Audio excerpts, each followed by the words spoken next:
Hello and welcome to another video. Today I'm going to review Doctor Who The Collection Season 25 on Blu-ray. This has been out for over a month now, and I've finished the whole thing, and I thought I would just give my full thoughts on the whole thing really. The episodes, extended episodes, the features and the artwork as well, and it's going to be a cool little video and a bit of fun, so hopefully everyone enjoys it. And we'll dive in. So I'll start with the artwork. I think it's gorgeous. I'll start with a bit of background myself. Sylvester McCoy is my favourite Doctor. He's my first Doctor, first one I saw. And this series means a lot to me. This one is 26, mean one hell of a lot to me. I love the stories in this, and season 26 as well. I think this is, for me, this is really a cool little, finally to have this is really nice, and I'll go into a little bit more of that as I go on. So the artwork, I think it's lovely. As you can see, you got the Nemesis there, from Silver Nemesis, you got the bow and arrow, Candyman, Daleks, Special Weapons Daleks, Cybermen, all sorts of stuff in there. It's brilliant, lovely, fabulous. Love the artwork. I do like the design of the logo. I have to be honest, I always like this logo style. I know it's from the Chibnall Whittaker period, which is, it's got issues. We won't go into that. I'm not here for that, but I do love this font and it really suits these packages. It really does, and I do think season 12, when that came out on Blu-ray, I think that was sort of to help promote the show a little bit. Maybe I could be wrong. I don't know, but whacking the new font on there at that time, it felt a bit like. But I don't mind it. I actually do like it, actually. I actually really do. And I like the little intro that comes at the beginning of each one with the TARDIS flies through it. I love all that. Anyway, we'll go into the episodes. So there's the artwork. Lee Binding, fabulous job as always. I don't think he's done one bad bit of artwork. The bow and arrow there. So let's go in. The episodes themselves: Remembrance of the Daleks, Happiness Patrol, Silver Nemesis, and The Greatest Show in the Galaxy. Remembrance of the Daleks, you have a new surround sound mix there, new effects, a special edition version. I watched the new version with the 4-part episode with new effects and stuff, and it was really good. The surround sound, probably the best surround sound I think there is in a Doctor Who story, actually. The intro of Remembrance of the Daleks is fabulous. Love that. Happiness Patrol. Oh, sorry, Remembrance of the Daleks also. Love the story. It's absolutely great little story. Loved it. Happiness Patrol. Happiness Patrol. It's never been my favourite. I'm going to be honest, it's not my favourite story in this period. But, this new version that's gone on there, it's got a new special edition version, which has got new effects. And you know what? It really suits it, actually. It's a bit better. I just find it a bit of a ploddy sort of story. It's not my favourite. So, on that respect. But as a whole, it's still good. Don't get me wrong, it's still good. It's not, I just don't find it, when you're watching Remembrance of the Daleks and you go to how it is, you know what I mean? It's like that. Silver Nemesis, again, it's not a great story for some, I suppose, but I do love the film and locations. The location work is really good. I had the video of this, I had the video of all of these, actually. I had the video of all of them. Silver Nemesis, had that with the documentary on video, the 88 documentary, which is on here, which wasn't on the DVD, so it's lovely to have that. There it is, and I watched that as well, and it was lovely to see it again. Silver Nemesis, I like it, and I watched the new version as well. I didn't watch the original televised version, because for me it's a bit, when I watched that on DVD, it felt a bit rushed. So to have this new version, to have the VHS version on there, which is a brilliant thing, is fabulous, and the new effects, lovely. It's great, love it, great bit of fun. Greatest Show in the Galaxy, I love it. Great location work, again.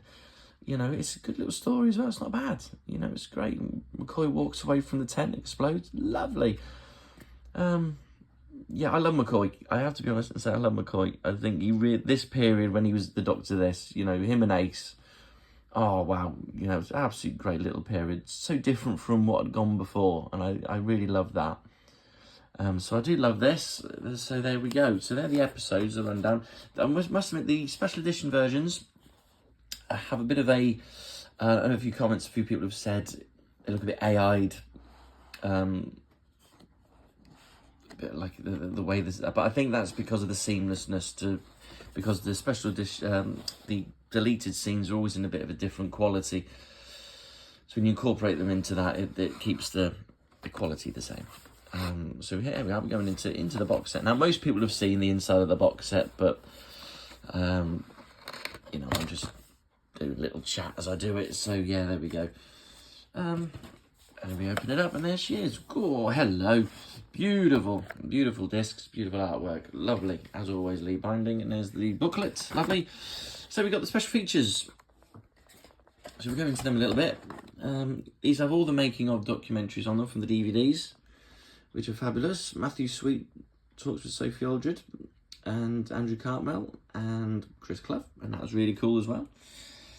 Behind the Sofa, I've got to be honest, I never watched these. I'm not really a huge fan of them, so I don't watch them. So this bit I really wanted to get into, the Looking for Dursley documentary on here, which is about Dursley McClendon, who played Mike in Rents and the Daleks. And he's great in that. He's a really good actor. I thought he was really good in it. And it's nice to hear some of his story, a story of his life. I thought it was really good. One little niggle. There's just one little niggle of it for me. It's on for about an hour, and I did enjoy it. But I think the narrative was a bit ruined a little bit by sort of saying, it goes on about, the start of the documentary goes on about, sexuality and how he died with AIDS and stuff, which is really sad, and there was a lot of negative comments made in the time about stuff like that, and, that's not nice. So, the documentary starts with that, and, it's about, then it moves on, and the guy says, I think it's Toby Haydock who does it. And he sort of says, we don't want it to focus on that. We don't want to focus on that part of his life. And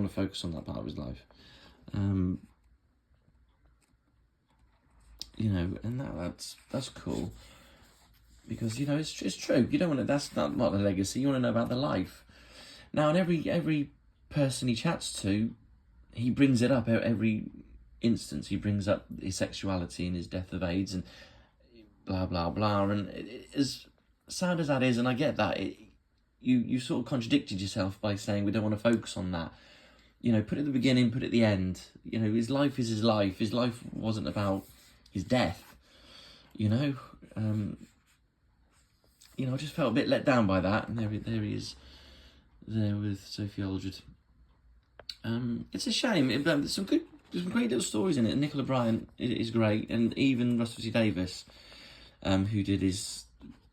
he knew him, and he did his series It's a Sin about the character, which is, if you haven't seen It's a Sin, it's a fabulous documentary, fabulous 4-part series. If you get a chance to watch it. It's funny, it's sad, and it's brilliantly written. I totally recommend it. So there we go. So that's my little issue with that documentary. It just goes on a bit too much about his death and his sexuality, which just went on a bit too much about it. It didn't need to. It sort of basically just kept saying he was gay and he and he died of AIDS. It's like, can we just hear about his life, And you do hear about that, but as it just goes on a little bit about the AIDS and being gay and stuff. But hey ho. So anyway, so that's it really. That's my review on this series and this box set, which I love dearly. I really do. And that's it really for this Festival Core Years on Blu-ray. I think the TV movie is out on Blu-ray at the moment. I'm assuming we'll get a new version of that at some point, because it's not really been converted properly. So it would be nice to get a better conversion of that on full HD, which I think will happen. I think there's rumours of the Wilderness Years. So there we go. That's it really. So we're over halfway of these sets. They're all fabulous. There's no denying they're brilliant. Series 7 is rumoured to be next. very heavily rumoured. I think it's pretty much a guarantee. I think I'd probably say I'm 100% certain, as I think everyone else is, that this season 7, Jon Pertwee's first season, is next. There's screenshots out there of it, and there's some of the cast that's spoken about have been involved in it. So it's next, and I'm assuming that'll be in January of next year, 2025. Not really, it'll be announced. I would assume it'll be announced in January. I think that's its anniversary. I think there'll be an anniversary for it in January. And then I suppose a mid to late March release, which will be a fabulous thing. So I'm looking forward to that. Anyway, I hope you enjoyed the video. That's it for me for today. I've got another review of something coming up soon. I don't know what it'll be. In fact, I do know what it'll be. Very likely to be the new Beatles 64 documentary on Disney+, which I'm going to be watching this weekend. That'll be my next review. Okay, take care of yourselves and look after yourselves. And it's time to leave.